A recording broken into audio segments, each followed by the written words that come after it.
తెలుగు సంబరాల తీయదనం అలనాటి రుచుల సరికొత్త రూపం పరంపర స్వీట్స్.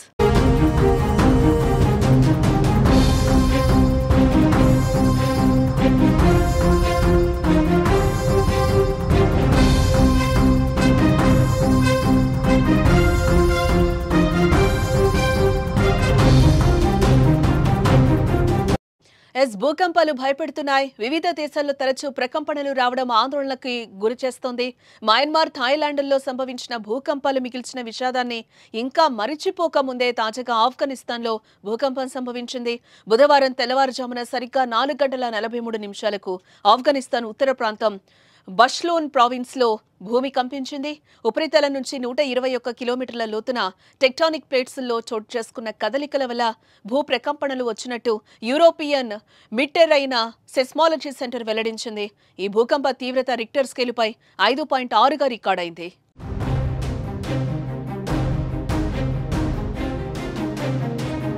దీంతో ఆఫ్ఘనీలు ఉలిక్కిపడ్డారు. ప్రాణభయంతో ఇళ్ల నుంచి పరుగులు తీశారు. అయితే భూకంపం వల్ల ప్రాణ ఆస్తి నష్టం సంభవించినట్లు ఇప్పటి వరకు సమాచారం అందలేదు. కొన్ని చోట్ల పలు నివాసాలు బీటలు వారినట్లు తెలుస్తోంది.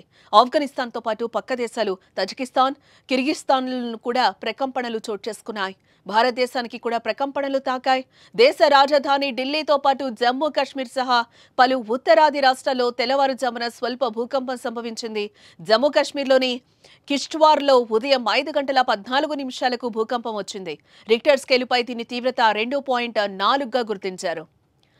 భూకంపాలు సంభవించే అవకాశం అత్యధికంగా ఉండే దేశాలతో కూడిన రింగ్ ఆఫ్ ఫైర్లో ఆఫ్ఘనిస్తాన్ లేదు. అయినప్పటికీ ఈ మధ్య కాలంలో ఇక్కడ తరచూ భూకంపాలు రావడం ఆ దేశ ప్రజలు భయంతో వణికిపోతున్నారు. 2023 అక్టోబర్లో ఆఫ్ఘనిస్తాన్ పశ్చిమ ప్రాంతాల్లో సంభవించిన భారీ భూకంపంలో అంచనాలకు మించి ప్రాణ ఆస్తి నష్టం సంభవించింది. హెరాత్ సిటీలో భూమి ప్రకోపించిన ఘటనలో 1500 మంది వరకు మరణించారు. వేలాది మంది గాయపడ్డారు. భూకంపం సంభవించిన గ్రామాలన్నీ పూర్తిగా నేలమట్టమయ్యాయి. మరోసారి భూకంపం భయపెట్టినా పెద్దగా ఆస్తి ప్రాణ నష్టం సంభవించకపోవడంతో అంతా ఒకసారిగా ఊపిరి పీల్చుకున్నారు.